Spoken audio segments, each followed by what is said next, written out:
With the first couple of steps being completed in the squat, now we are ready to do the descent. The most important thing you're going to want to do is to control the weight. So a good cue for you to be able to control the weight is to think in your head 3, 2, 1, up as you're going through the descent of your squat.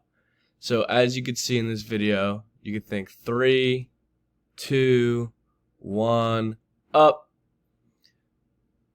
So what this does is it really controls your tempo and make sure that you're doing a nice, slow, and controlled movement on the way down. A lot of inexperienced lifters, they will just take the bar off the rack and then just go right down into the squat as quick as they can.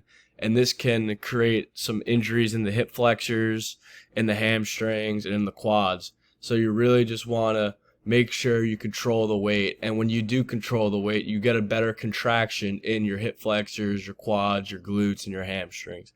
So overall, controlling the weight is extremely important for muscle hypertrophy and limiting injury.